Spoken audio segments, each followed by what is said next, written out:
Por gentileza, abram lá em 2 Coríntios.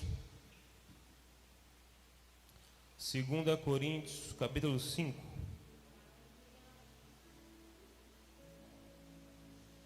Segunda Coríntios 5.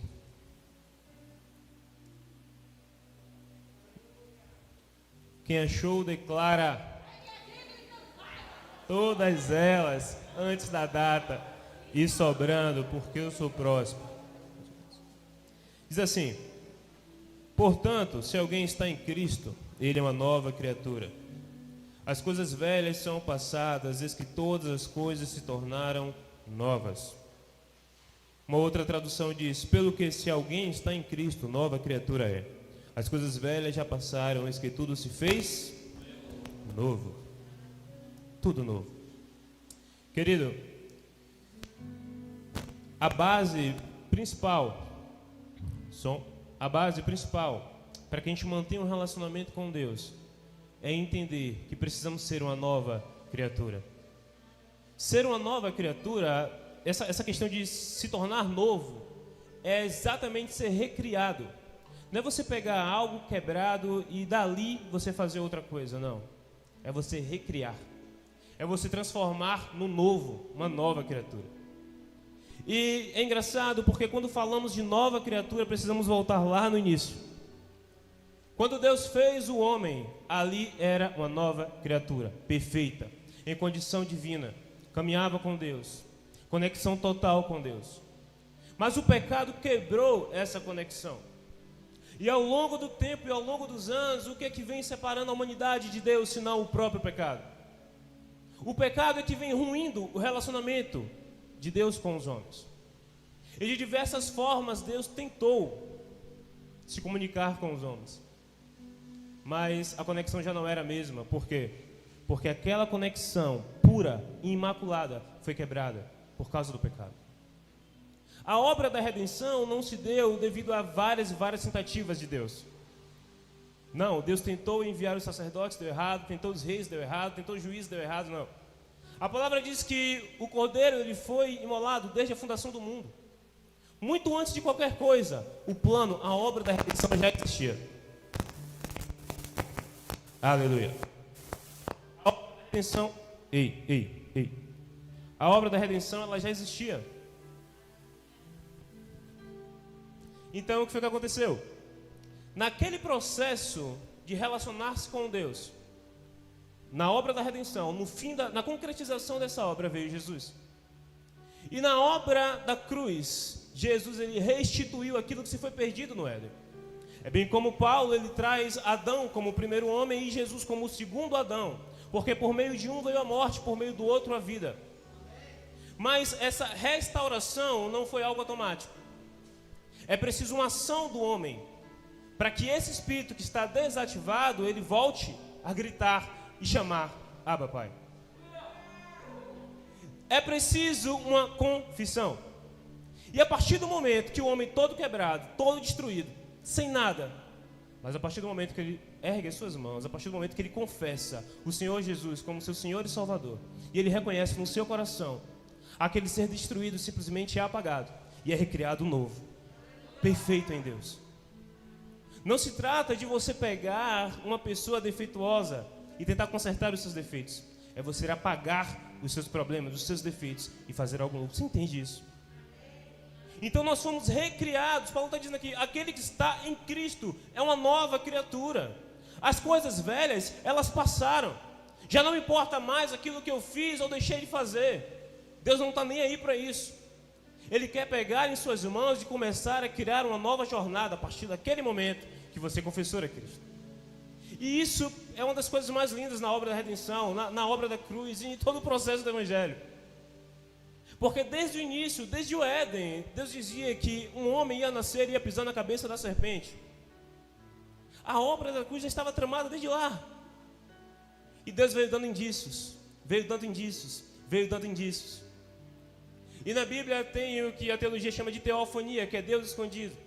Jesus ele apareceu várias vezes no Velho Testamento, sem ninguém perceber. E ninguém entendia. Já Isaías vem e ele profetiza sobre a vinda do Emanuel. ele profetiza sobre a vinda de Cristo, mas ainda assim ninguém compreendia perfeitamente do que se tratava. O povo de Jerusalém, ali, os israelitas, eles acreditavam que o Messias seria um governo, um poder, uma autoridade governamental. Eles não entenderam em Jesus o Messias e ficaram abismados quando o homem chegava em meio à lei, onde adulterou, você tem que morrer. Pega uma mulher, coloca aos pés de Jesus e diz: o que fazemos com ela? Jesus, como um bom advogado, ele procura uma brecha na lei. Ele ora para aqueles homens e diz: quem nunca pecou, atira a primeira pedra. E ali para mim foi um dos momentos mais incríveis naquele contexto, naquela condição, porque Jesus ainda estava na lei. O processo da graça veio após Cristo, mas ali ele estava na lei. E na lei ele deu um comando proveniente da graça: perdoe. Isso já era um indício de uma nova criatura, mas aquele povo não entendia. Por quê? Porque eles não eram uma nova criatura. Eles não tinham em si o Espírito de Deus. E o que eu quero trazer hoje, de forma muito objetiva, são os 4 benefícios de uma nova criatura. Cara, a palavra diz que lá na história de Eliseu estava numa casa com o seu servo, e a palavra diz que a casa foi rodeada do exército, do povo da Pérsia. E o servo de Eliseu ficou traumatizado, disse: Senhor, a gente está cercado, deu ruim. Eliseu diz: você não precisa se preocupar. Ele começa a orar para que Deus abra os olhos do servo, para que ele comece a enxergar a uma outra realidade. E a partir daquela oração, o seu servo começou a ver que ao redor da casa havia carruagens e carruagens de fogo. O que é que eu quero trazer aqui? Ali nos mostra 2 realidades, 2 verdades. Uma verdade natural e uma verdade espiritual. E a partir do momento que nós nos tornamos novas criaturas, o que nos cabe é uma outra realidade. São realidades de uma nova criação. Já não mais uma realidade natural, porque é uma verdade, eles 2 estavam cercados. O perigo era iminente, mas havia uma outra realidade que ele precisava se ater, uma realidade espiritual. E esse é o nosso problema. Nós estamos entre 2 realidades, 2 verdades. Só que nós somos seres espirituais. Então cabe a um ser espiritual tender a uma verdade espiritual. Mas o que é que a gente faz? A gente tende a uma verdade natural. Tudo está indo ruim, tudo está indo complicado, tudo está dando ruim, está indo por água abaixo. A gente começa a acreditar nessas verdades. É uma verdade. A coisa está complicada. É uma verdade. Está tudo difícil. É uma verdade. Mas existe uma verdade espiritual. E Paulo, ele diz que tudo que nós vemos é temporário, mas aquilo que nós não vemos é eterno. O primeiro benefício de ser uma nova criatura é que nós somos livres do pecado. Aleluia. Lá em Romanos, no capítulo 5, diz o seguinte: mas Deus prova o seu amor para conosco em que Cristo morreu por nós, sendo nós ainda pecadores. Logo, muito mais agora, tendo sido justificados pelo seu sangue, seremos por ele salvos da ira.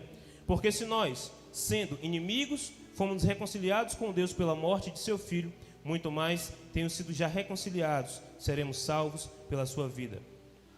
Hebreus 9:22 diz: e quase todas as coisas, segundo a lei, se purificam com sangue, e sem derramamento de sangue não há remissão. Cara, na antiga aliança, era preciso derramar sangue para que houvesse perdão dos pecados. Porque pecar é uma transgressão. E como transgressão era uma dívida, e toda dívida tem que ser paga. Só que a forma de ser paga essa dívida era com derramamento de sangue. Então havia aqui 2 opções: ou o homem morria porque pecou, ou colocava-se um substituto. E Deus instituiu o sacrifício. E começou o sacrifício de animais. O animal tinha que ser puro, tinha toda uma ordenança. Tinha que ser jovem, tinha que ser perfeito. Mas naquele ato de impor as mãos sobre o animal, simbolizando uma transferência da sua culpa, e sacrificava o animal, era como se tivesse sacrificado nele próprio os seus pecados.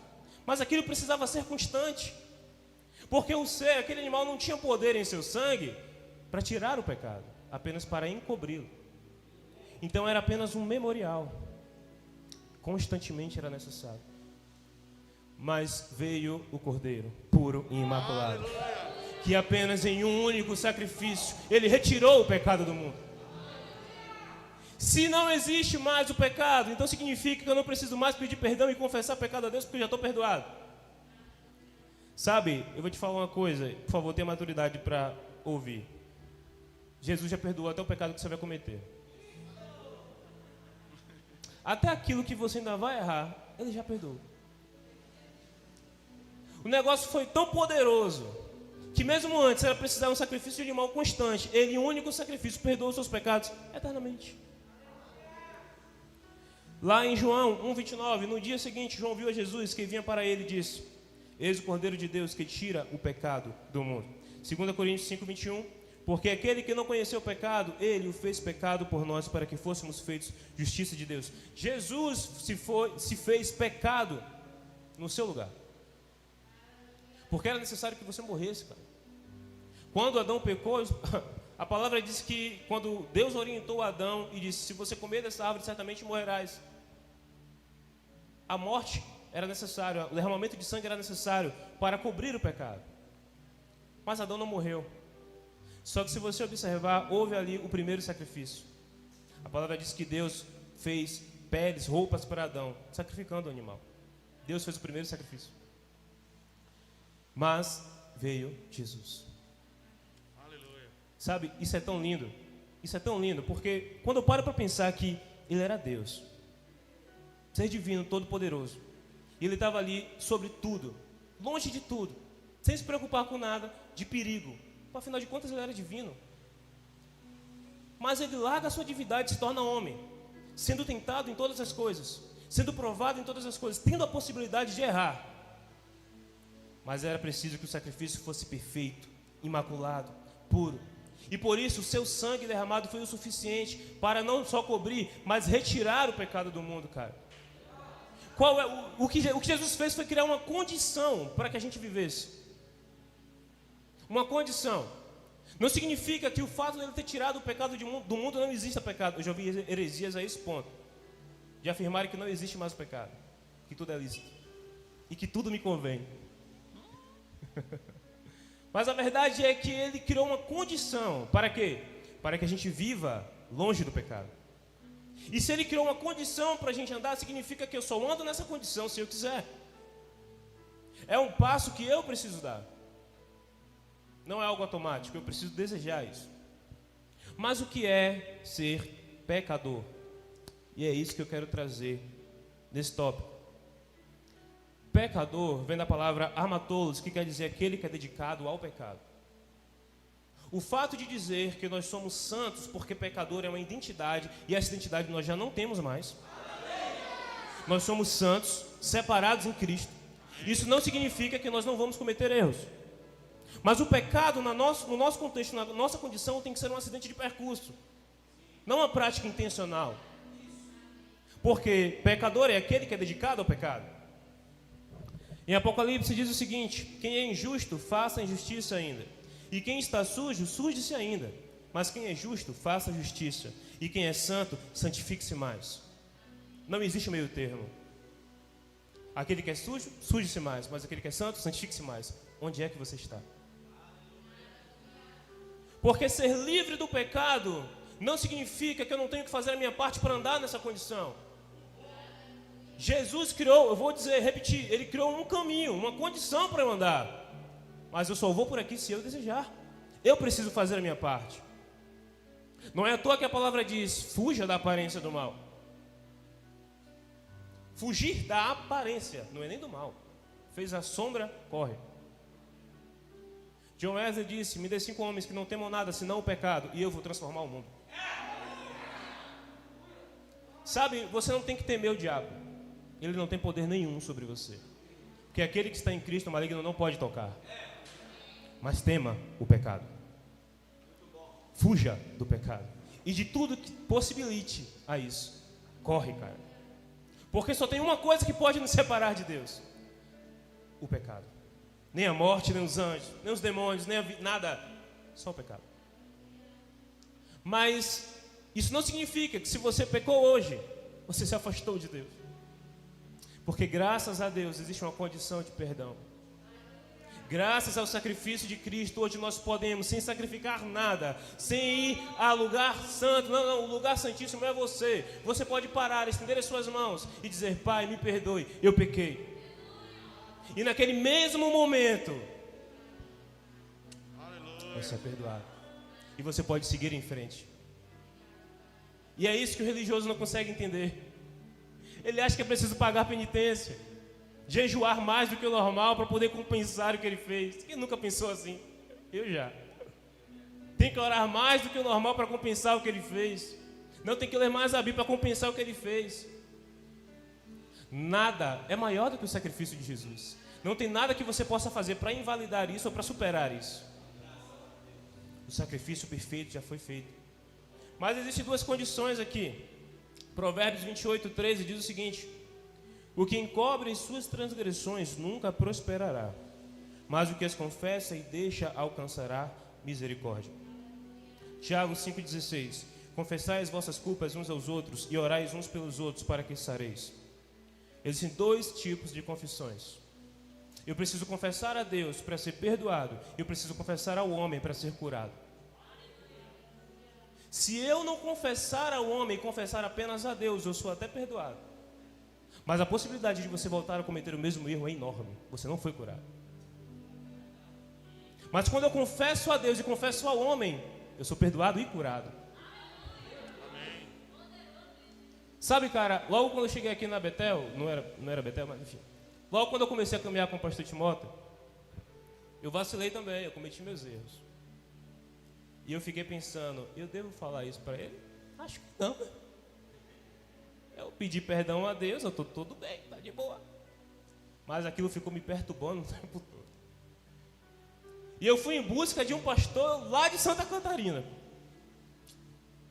E eu conversei com ele, expliquei a situação. Fui longe. Falei: o que é que eu faço? Ele só me disse uma coisa: você confia no seu pastor? Eu falei: confio, então conte a ele. Falei: tá bom. Eu fui até ele e confessei.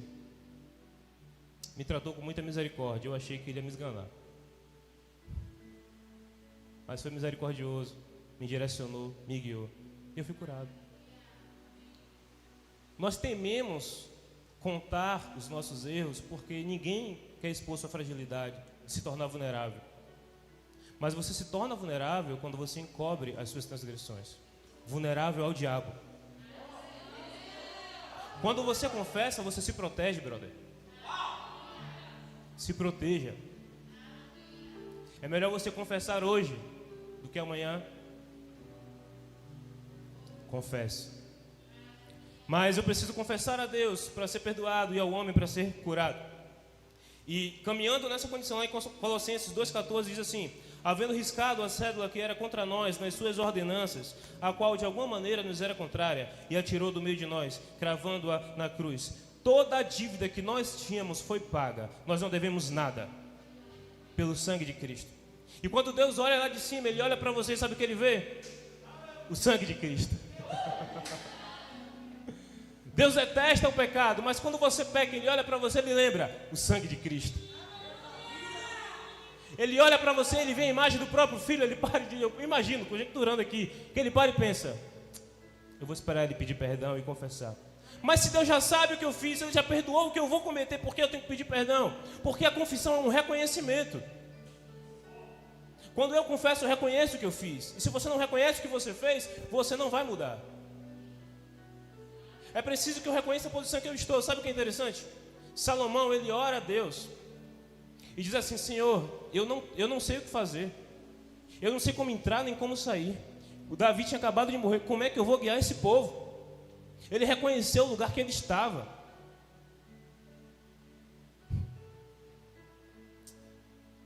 Sabe, Salomão poderia ter pedido tanta coisa. Tanta coisa. Ele só pediu uma coisa: me dê sabedoria para guiar o seu povo. E por ter feito o pedido certo, Deus acrescentou muito além daquilo que ele pensou, daquilo que ele imaginou ou pediu. Mas se eu não reconhecer o lugar que eu estou hoje, vai ficar complicado seguir em frente. Eu preciso entender onde eu estou para voar.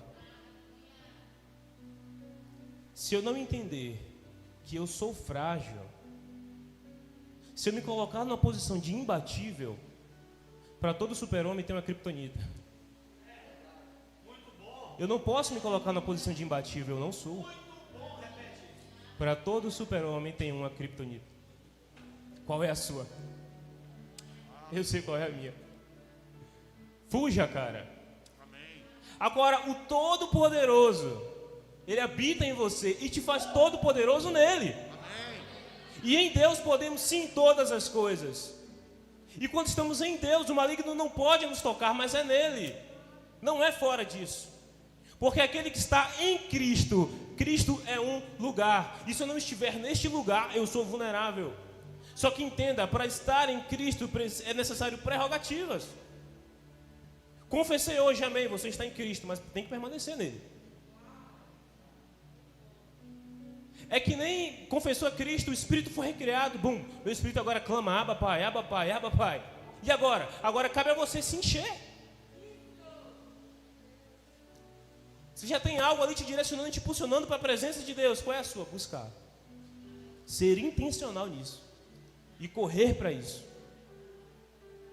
Mas se eu me colocar na posição de que isso nunca vai acontecer comigo, de que eu sou imbatível, de que isso nunca vai me acometer, acredite, você está vulnerável. Segundo benefício, somos morada de Deus. Gálatas 2:20. Fui crucificado com Cristo, assim já não sou eu quem vive, mas Cristo vive em mim. A vida que agora vivo no corpo, vivo pela fé do Filho de Deus, que me amou e se entregou por mim. Hebreus 3:4. Pois toda casa é construída por alguém, mas Deus é o edificador de tudo. Moisés foi fiel como servo em toda a casa de Deus, dando testemunho do que haveria de ser dito no futuro. Mas Cristo é fiel como filho sobre a casa de Deus, e essa casa somos nós, se é que nos apegamos firmemente à confiança e à esperança da qual nos gloriamos. Nós somos a casa de Deus. E isso é mais uma das loucuras que eu encontro na Bíblia. Deus largou sua divindade, se fez homem, e se não fosse o suficiente, Ele escolheu morar em seres tão frágeis como nós. Como é que comporta, a minha estrutura consegue comportar a glória de Deus? Sabe por quê? Deixa eu lhe dizer. Porque lá em Gênesis diz que Ele nos fez conforme a sua semelhança, conforme a sua imagem. Deus, nós somos um reflexo de quem Deus é. Jesus, Ele veio em forma humana representando o Pai. Quando a gente pergunta, como será que Deus é? Olha para Cristo, é aquilo ali. E quando o Espírito de Deus ele vem fazer morada em nós, qual é o primeiro passo? Nós somos livres do pecado, agora somos casa de Deus. Então como é que começa o processo agora que somos casa de Deus? Precisamos organizar a casa. Não tem como Ele habitar em uma casa bagunçada. O papel do Espírito em você é forjar em você o caráter de Deus. Mas Ele só vai fazer esse papel se você permitir. Somos a casa de Deus. E em nós Ele faz morada. Mas para que Ele em nós frutifique, nós precisamos fazer a nossa parte. Não tem como Deus me usar, cara. Sabe, a gente pode até clamar por santidade, mas isso não vai funcionar. Ser santo não é uma condição que se resolve pedindo santidade.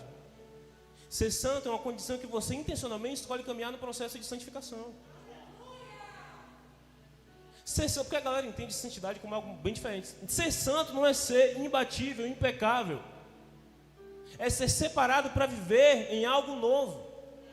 É ser separado para viver no caminho da perfeição. Porque nosso processo aqui é de aperfeiçoamento. Só seremos perfeitos quando tivermos corpo glorificado. Mas estamos no processo. Nós somos seres eternos a partir do momento que confessamos a Cristo. A eternidade começa ali. E se estamos caminhando para a eternidade, e se a gente entende que tudo que eu planto, eu colho, o que é que estamos plantando para colher na eternidade? Porque a eternidade é esta. Que conheçam o Pai. Nós já estamos nesse processo. Então a santificação é um processo. É contínuo. É o gota a gota, é o dia a dia. É orar 30 minutos hoje, 30 minutos amanhã. É orar mais 30 minutos depois. E de repente estou orando 1 hora hoje, 1 hora amanhã. É o processo. Mas eu não vou conseguir viver uma vida santa e digna diante de Deus. E de fato, ser casa de Deus, se eu negligenciar o mais importante, o básico, minha vida com Ele, se eu negligenciar o meu relacionamento com Deus, sabe, a palavra diz assim, ó, não apagueis o Espírito. Como? Se a palavra diz que o Espírito Santo ele está conosco até para o fim dos séculos, ele foi selado conosco, como eu posso apagar o Espírito? Acredite, você pode apagar a ação do Espírito na sua vida, se você não fizer a sua parte. A parte de buscar, a parte de santificar. Paulo diz o seguinte, eu esmurro o meu corpo todos os dias e o subjugo. Se eu não fizer isso, doer, em Hebreus fala o seguinte, nós não resistimos o pecado até o sangue. Eu preciso lutar até doer, cara. E mais um pouco. Se você acha que já fez de tudo, acredite, você não fez de tudo. Você ainda pode fazer mais por isso. Você ainda pode caminhar mais. Você ainda pode correr mais. Porque quando você chegar ao seu limite, lembre do que o salmista disse. E elevei os meus olhos para o monte. De onde me virá o socorro? A sua força está nele. E ele te fortifica. Porque é Cristo em vós a esperança da glória. Entenda, você é Cristo. Você é Jesus. Já não vivo mais eu, mas Ele vive em mim. Se Ele vive em mim, as decisões quem toma é Ele. Se Ele vive em mim, a força que me garante é dele. Se Ele vive em mim, a minha direcionamento de vida já não cabe mais a mim, mas o propósito é dele. Entenda. Sua vida não é mais sua. A sua vida não é mais sua. Você era escravo do pecado, Jesus foi e te comprou. Você é escravo de Cristo. Acontece que Ele não te trata como tal, mas você serve a Ele. Agora é uma parada louca, né? Você é escravo de Cristo, você é irmão de Cristo, filho de Deus, cordeiro com Cristo. Quem entende a loucura da cruz? Mas nós precisamos buscar por isso. Pecado é tudo aquilo que afeta diretamente a santidade de Deus. É tudo aquilo que afeta diretamente os princípios de Deus.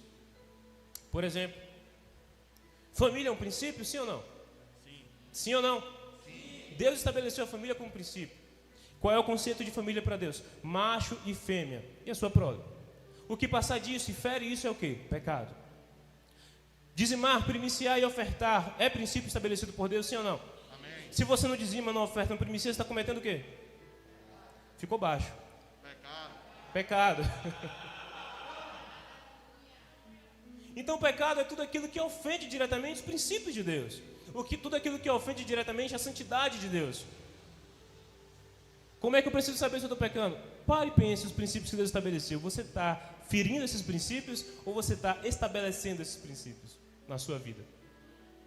Então, essas pequenas moscas, essas pequenas raposinhas, se elas não forem tratadas, elas podem te derrubar. Mas somos casa de Deus, habitação do Espírito, o tabernáculo de Deus. Ele não quer viver em uma casa bagunçada. Com Deus não tem conversa. Ou Ele arruma ou Ele sai. Cabe a você permitir. Ou Ele arruma ou Ele sai. Deus não compactua com o pecado. Deus não compactua com nada de errado. Sabe qual é o nosso problema como ser humano? É que a gente enxerga no irmão um pecado tremendo, mas em nós, a gente deixa passar. A gente acha que fofocar não é pecado, né? A gente acha que falar mal do irmão, a maledicência, ela não é pecado. Estou falando aqui só para a gente chorar. A gente não entende que essas pequenas bobagens, essas mentirinhas de brincadeira, não é pecado. E a gente deixa a coisa levar. É uma bola de neve. Quanto mais desce, mais enrola, mais cresce. E quando você vê, a sua mentirinha já não é mais uma mentirinha. É uma mentira enorme. Quando você vê aquela bobagemzinha que você estava fazendo, já não é mais uma bobagemzinha. Já está afetando diretamente a sua vida. Se a gente não tratar o problema na raiz, os espinhos vão crescer. É preciso ser tratado na raiz. Quando você perceber o problema, trate. Não espere se desenvolver. Porque você é casa de Deus, livre do pecado. Há uma condição santa e pura para a gente andar. E precisamos buscar por isso. Amém? Amém. Terceiro ponto. Nós fomos feitos filhos. João 1,12. Mas a todos quantos o receberam, deu-lhes o poder de serem feitos filhos de Deus, aos que creem no seu nome. Cara, qual é a vantagem de ser filho de Deus? Todas as vantagens. Quando eu olho para Jesus e na sua caminhada, em pensar que Jesus não teve falta de nada, em pensar que Jesus viveu uma vida de saúde plena, em pensar que Jesus viveu uma vida cumprindo o seu propósito, tendo um relacionamento incrível com Deus, um relacionamento sempre de pé, pensando que Jesus era um homem influente, pensando e olhando para Jesus e vendo que ele era um homem que realmente transformava o lugar que ele pisava, eu penso, quais são as vantagens de ser filho de Deus? Todas. Ser filho de Deus significa que Ele vai cuidar de mim em todas as áreas. Amém. Significa que eu sou totalmente dependente dEle para tudo. Significa que independente do que eu faço, da área que eu esteja, Ele é o meu supridor. Ele é o meu El Shaddai. O que El Shaddai traz? O que é o conceito de El Shaddai? El Shaddai traz a ideia de uma mãe sempre disposta a amamentar o seu filho quando ele chorar por fome. Ou seja, sempre que você desejar e precisar e você clamar, Deus vai estar sempre apto a te atender. Deus está disponível, cara, porque o prazer de Deus é te ver feliz. O prazer de Deus é te ver bem-aventurado. Só que nas condições dele, não nas suas. Qual é o nosso problema? A gente quer chamar Deus para andar com a gente. Na verdade, eu tenho que andar com Deus. Porque quando eu ando com Deus, eu tenho que me adequar. Eu tenho que me adequar às condições dele. Eu tenho que me adequar ao linguajar dele. Não o contrário. E qual é o nosso problema? A gente quer fazer o contrário. Não, Deus tem que andar comigo. Ou seja, são as minhas condições. É o que eu quero. É da forma que eu quero. São os meus planos. A gente perde tempo quando a gente quer que Deus abençoe os nossos planos. Precisamos orar e entender de Deus quais são os planos dele para a gente. Os planos dele são perfeitos. Mas quando eu entendo que eu sou filho, eu compreendo que há uma herança. E quando eu entendo que há uma herança, eu usufruo disso. Sabe qual é o problema do filho pródigo? Ele queria herança, ele queria seguir a sua vida, e assim se fez. Mas toda aquela herança, toda aquela fortuna que ele tinha, longe do pai, era uma herança sem sabedoria. Tudo aquilo que ele tinha longe da presença do pai se tornou treva. Todo aquilo que era para ser luz e benefício na presença do pai, para ele se tornou um buraco. Mas quando ele volta arrependido, que o pai olha ainda de longe, o pai não se move, eu imagino que ele começa a se aproximar e o pai corre até ele. O pai diz, vamos fazer uma festa. O pai pega o anel, coloca em seu dedo, representando a autoridade. O pai dá novas sandálias, representando a mudança no fundamento. O pai coloca novas vestes e diz, vamos para a festa, que você está de volta. Porque pouco importa o que você fez, o que importa é você se arrependeu. E agora você quer viver novamente uma vida comigo. Mas nesse contexto existe um outro filho que diz, quer dizer que para ele você mata um boi, você faz uma festa? Eu sempre estive aqui, o senhor nunca fez isso. Ele olha e diz, você sempre esteve comigo. Tudo que é meu sempre foi seu. E qual é o nosso problema? Tudo que é do pai é nosso, mas a gente não usufrui. E a gente vai em busca de uma herança maldita. Porque a gente acha que na nossa força, na nossa condição, lá fora, no mundo, longe da presença de Deus, vamos conquistar coisas que em Deus não estamos conquistando. Sabe por que você não está usufruindo coisas que já foram conquistadas? Porque você ainda não entendeu sua posição de filho. Uma nova criatura significa uma nova identidade, cara. O seu nome pode ser até Daniel. O seu nome pode ser até Binho. Mas para Deus há um nome para você. Uma nova identidade. Um ser completo. Um ser perfeito. Deus não olha para você no agora, Ele olha para você pronto. É por isso que Deus não desiste de você. Ele olha para mim e vê alguém pronto. Ele olha para mim e enxerga o futuro. Se Ele me enxergasse no hoje, só o sangue de Jesus. Mas Deus, cara, Ele nos dá chances todos os dias. A sua misericórdia se renova toda manhã. E Ele está sempre disposto e esperando que a gente faça o quê? Tome uma atitude. Se arrependa. Volte para o centro da sua vontade e comece uma nova jornada. Sabe por que as pessoas têm um Deus amedrontador? Elas entendem Deus dessa forma? Porque infelizmente tem crentes que passam um Deus amedrontador. Qual é a forma do povo conhecer a Deus? É enxergando a gente. Mas a forma que você manifesta a Deus é a forma que o povo vai enxergar. Perceba Moisés. Deus fala que Moisés deve falar com a rocha. O que é que ele faz? Ele bate na rocha. Eu imagino Moisés com ira, com raiva. Que aquele povo, só o sangue de Jesus. É o povo de Moisés, só o de Moisés. Então, teu povo, Moisés. E Moisés irado, ele bate na rocha e fere a rocha. Foi o comando de Deus? Não, o comando de Deus era simples, fale com a rocha. Mas eu imagino que naquela atitude de Moisés passou para o povo uma imagem de Deus. Porque a única imagem que o povo tinha de Deus era Moisés. Eu imagino o povo amedrontado quando via Moisés naquele estado. Porque pensava que Deus era daquele jeito. A forma que você manifesta a Deus é a forma que o povo vai enxergá-lo. E a forma que você manifesta a Deus, você pode atrair ou afastar as pessoas. Se somos filhos de Deus, precisamos manifestar o caráter de Deus.